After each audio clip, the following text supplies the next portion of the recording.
So this in this quick lecture, I'm just going to introduce the module site on Blackboard for you to have a look at. Just talk about some of the content that's up there. So if you go to the module on Blackboard, UFM FMS is the module code, Dynamics Modeling and Simulation. Okay, so we click on that.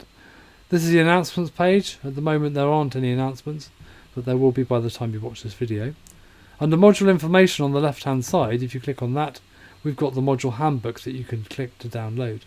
And so if you click on that and it loads up, there we are. So there's the module handbook. We've got the title page, contents page, talk about some of the staff involved in teaching the module.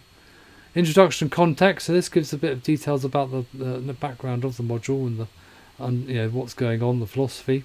And these are the detailed learning outcomes that I mentioned in the introduction lecture that actually come directly from the module specification. So this talks about the various topics that you should be able to do by the end of the module.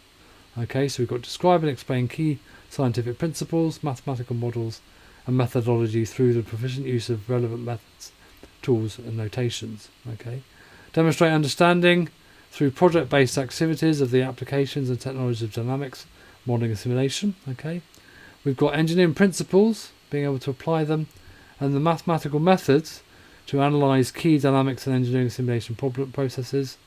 We've got the ability to accurately identify, classify and describe the performance of dynamic systems through the use of both analytical methods, so that's mathematics and equations, and simulation techniques where we're using Matlab to actually demonstrate results. And then apply appropriate quantitative and computational methods to solve dynamics and modelling problems and implement appropriate action. So those are the various sort of high-level learning outcomes that this module aims to cover. Okay. So here we've got a section on how we use Blackboard. So like I said, for each week we've got a self-contained folder. I'll show you in the course notes or in a minute what that looks like. Okay. And Blackboard Collaborate, we've got the schedule of the module. Okay, so this is what you've seen in the lecture. I showed you teaching block 1. Here we've actually got some details of teaching block 2, and like I said, you can see the sort of focus of the different weeks and the topics covered there. Okay, I've also identified the breaks here, winter break and spring break, and the project weeks, so the grey weeks here, and then I've also highlighted the assessment weeks in this sort of pink colour. Okay. So I'll talk a little bit about the diagnostics test, which I mentioned in the introduction lecture. Okay, so during the first 5 weeks, I'd like you to undertake this mathematics diagnostics test. Okay, to assess your understanding of prerequisite mathematics. Okay, like I said, it's been designed to ensure that mathematics knowledge and understanding is sufficient. Okay, and it's unmarked, but it'll allow you to identify any areas that you need to do some revision in a sense. Okay. You can do the test as many times as you want, and you'll get formative feedback every time you press submit. Okay, and then like I said, there's lots of supporting documentation and tutorials will be provided, and like I said, details of those will be made available on Blackboard. This covers the teaching session. So as I said, we've got these sort of 3 types of delivery. We've got pre-recorded lectures. They are asynchronous. Okay, then we've got synchronous live online lectorials. Okay, they'll be timetabled. But they'll be using Blackboard Collaborate, and then we've got these tutorial sessions which are face-to-face sessions. We expect you to engage with all the pre-study content before attending the live lectorials, and we would also expect you to attend all the timetable sessions. Okay, both the lectorials and the small group tutorials. Okay, so that's quite important that you come to those sessions, otherwise you might be missing out on content. Okay. Learning process and independent studies, some details there, some details about feedback. There is a reading list available for this module. None of the texts or resources highlighted in this reading list are actually essential reading that require you to go out and buy a book, but they're there for additional resources should you wish to go beyond what's covered in the course notes. Okay, but so if you click on that link, that will take you to the reading list available on the library website. If I click on it, let's take a look what comes up. There we are. So there we got the Dynamics Modeling Simulation read list. So these are all the books. Okay, many of them are available in the library, and some of them are actually online ebooks. Okay, so you can actually click on the link and you can actually view the ebook online. So we've got mathematics up here. We've got some stuff about Matlab for engineers, And then down here we've got some books about mechanical engineering, mechanics, applied mechanics, dynamics, and specific textbooks and things like that. Okay. So that's the reading list. Okay, available on. Sorry, that was in the module handbook. Okay. Let's check what else is there. After the reading list, we've got the details of the assessment, how it's balanced. So you can see that component A is 2 exams, 30% and 40% of the module mark for both of those exams, and then the set exercise is 30% of the module mark. There's some details about submissions, special requirements, communication, and advice and support. Okay, so that's in the module handbook.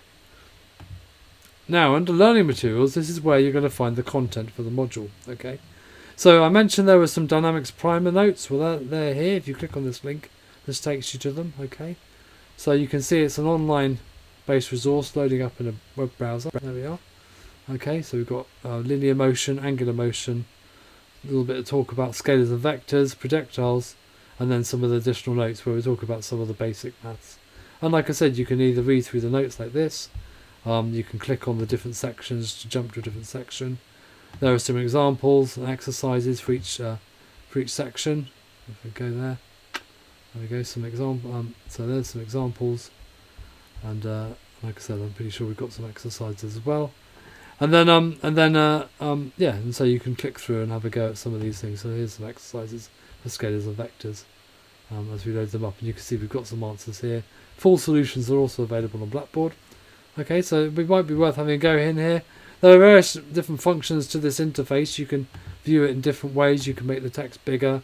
You can have it used with different fonts, and you can have it in different types of viewing, in different different ways you can view this stuff.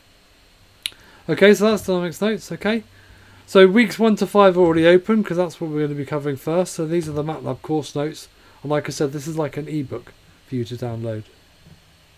There we go. So yeah, these are the Matlab notes. Okay, and like I said, this is like a book. We've got a table of contents.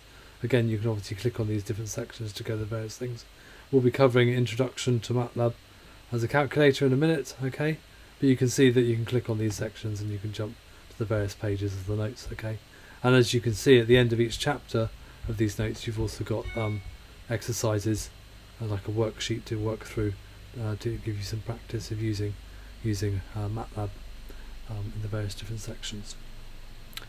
We'll cover that in a bit. Okay. Now the other thing that's under learning materials that I skipped over is this mathematics resource, and this is what I was talking about in terms of the dynamics test. So if you click on this, okay, you can see that we've got some information about the test. We've got some sort of deadline dates in a sense. These are sort of as a guidance. Okay. We've got access to resource. So when you click on this will take you to a test where you can go through and you can actually complete some of the challenges. So if I click on this now, let's see if it takes me there. Yep. Okay, so off it goes. Loading up the maths resource. And you can see we've got these different topics: algebra, functions, differentiation and integration. And when you click on each of these, okay, they're broken down into small sections. So when you click on one of these, it'll take you to a test where you can actually go through, you can work out on how to simplify algebraic expressions, do some work around indices, partial fractions, factorising and solving quadratics, and graphical display. Okay, and there's various other things like functions, so stuff about trigonometry, differentiation, some basic calculus and integration as well. So they're all, basically you want to go through, click on the test, it'll take you to the test, and then you can have a go at doing the test. Okay. So that's, like I said, that's the mathematics diagnostics test, and we've got, not only will it provide some resources after you finish the test, there are going to be tutorials which I shall publicise the details of on this page, and there's also this thing called Helm Notes. Now Helm stands for Helping Engineers Learn Maths, okay, and there are a set of notes, if we click on this, that are available for you to download, okay, covering every topic that you might encounter as an engineer, okay, in terms of the mathematics. So we've got, obviously, starting up with basic algebra and basic functions, some trigonometry, we've got vectors in here, calculus, differentiation, integration, but it also goes down covering the plus transforms, z transforms, Fourier transforms. We've got functions of complex variables. We've even got things like differential equations, modelling, hypotheses, analysis of variance, lots of interesting different topics. Okay, but like I said, we're going to focus on the stuff at the top. And so if you want a bit of help working out things to do with trigonometry, looking at right angled triangles, then there'll be a worksheet on that. You can take a look and you can see some of the things around right angled triangles, what they all mean, how they work, the different things around how how you can approximate different angles from different length of the sides and the various angles and stuff like that. Okay, so it talks about the different processes, some applications, noise reduction by sound barriers. So you can see there's lots of different ways you can have a look at some of this information, but they're all there available for you to download as well. Thank you very much.